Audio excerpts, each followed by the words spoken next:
Hello everyone, welcome back to Lucky Loaders 15, and in this video we're going to be previewing day 2 of the Chester Festival, where I'll be previewing all 7 races on their card tomorrow. It's Ladies' Day tomorrow as well, and it's always a good spectacle to see on the television, or in fact if you're there at the racing. But just reflecting on how today's selections ran, it was pretty tricky today. We had a couple of decent each ways come in. We had a few nice places. Forever Together in the Cheshire Oaks finished second for us for Aidan O'Brien and his son Donacher. Now I was a little bit unlucky, I thought, in running. Coming in the last couple of furlongs, it was just about to show a turn of foot and it was slightly hampered. It managed to get a clear run in the end, and it was picking off some beaten horses, staying on really strongly, and I thought the step up in trip definitely suited that horse today. And I thought maybe on another day, if he reran the race, it could have won the race and beat Magic Wand if it got that clear run earlier on. And it'd be interesting to see if it does go at Epsom later on, or just next month really, when it comes to the Epsom Oaks. It'd be interesting to see if that horse does go for it, because I think it could run a very good race. Another horse that did okay for us today was Bungee Jump for Grace Harris and Cameron Noble. Managed to make the frame for us. The bookmaker we were with, Sky Bet, were paying 4 places, and we managed to get a place there. Ran about 12 to 1 at the final SP. It was in the end, was prominent early and looked like, I thought, coming in with a furlong to go, it was just going to hold on and maybe win, but in the end it wasn't to be, and it just got a little bit tired in the last few yards, going back in 4th place. It was a photo finish for 3rd, so a little bit frustrating there. Li Hu finished 2nd for us in the first race, which was a competitive race, but it was a nice performance by that Mark Johnston horse. So all in all, it was a bit of a mixed bag today. One horse also as well I will mention that I thought was really unlucky was Barentone for Sir Michael Stout and Ryan Moore. In running, I thought it looked like it could maybe do quite nicely. It was running really well, travelling well, and then Ryan Moore was asking it for some pressure with a couple of furlongs left to go, and it was just showing that turn of foot when it needed to make its race winning move, and it got hampered. And sometimes at Chester you can get quite a few hard luck stories because it's such a tight, twisting track, and it's always a really hard track to get some winners on. But hopefully we can bounce back tomorrow and I can give you a couple of winners and give you some money hopefully to play around with.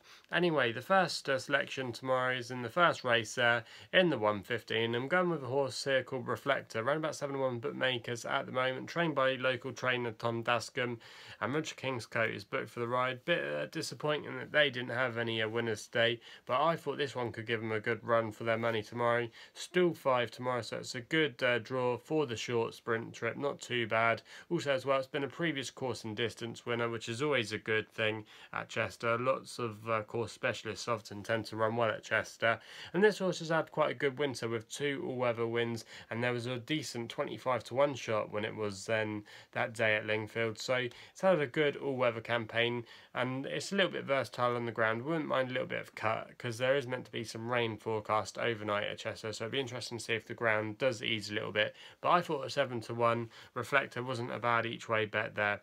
The second selection then is in the 225, and I'm going with a horse here called My Lord and Master, around about 5 to 2 at bookmakers at the moment. Ran an absolute blinder last time at Epsom behind Cross Baton, which I think will be a really good progressive horse this season. And the horse that finished 3rd in that race, DXB, ran a really good race today and finished in 2nd place in the end, going down to William Haggis's other horse, which was the Young Rascal, who could be a nice horse for the Derby. So it was quite an interesting race there, and I thought with the form being franked today by DXB, 5 to 2, I thought this was the most likely winner of the 225, and it's going to be the selection for us there. The next race is in the 3 o'clock.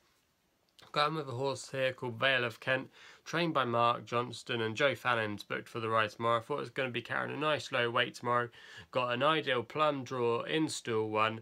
The only concern maybe against it tomorrow is it is making its turf debut, but if you look at its breeding, nothing really to suggest that it shouldn't handle the turf. I thought it would go quite well. Also as well, it was quite a wealthy purchase for the stable. It was 360,000 guineas, so they did pay quite a bit of money for this horse, but it's shown some classy form already, notched a few all-weather wins under its belt, and I thought tomorrow it could give them a really good race if it could get a good prominent lead early on. So that's going to be my selection there, Vale of Kent in the 3 o'clock.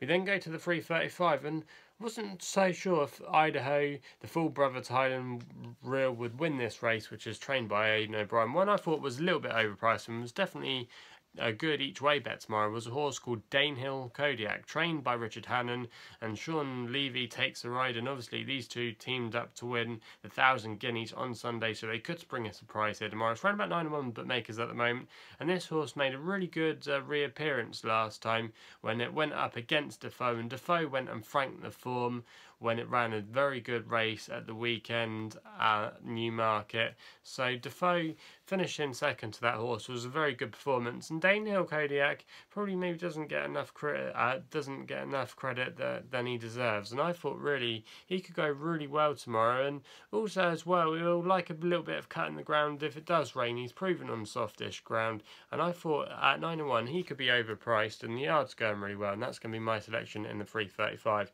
The 405, I'm going with a horse called Ynws Mon. I hope you pronounce it right. Charlie Hill's trained, who had a winner today. William Buick takes the ride. Round about 2-1 bookmakers at the moment.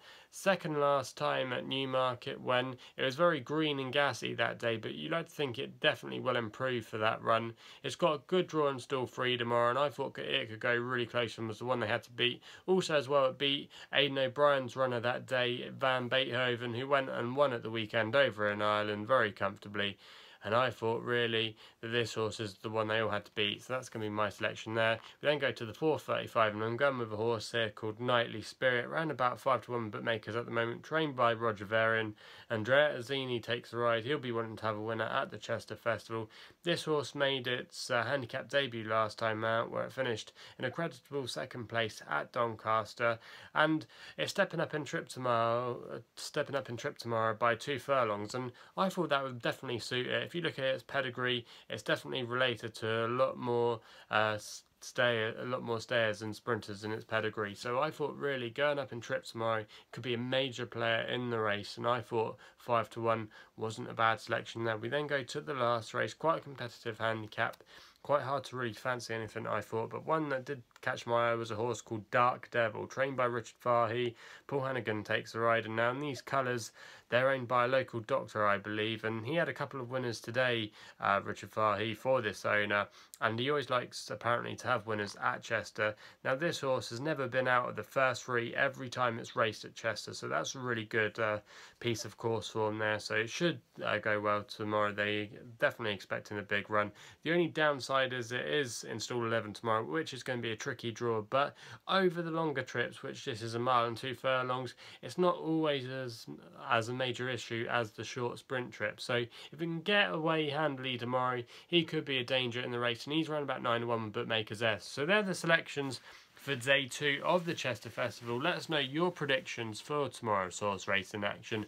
Also as well, please subscribe to my YouTube channel here at Lucky Loaders 15 if you haven't done so already. You can also follow me on Twitter at Lucky Loaders 15. That's all I've got to say. Please gamble responsibly, and we'll be seeing you soon.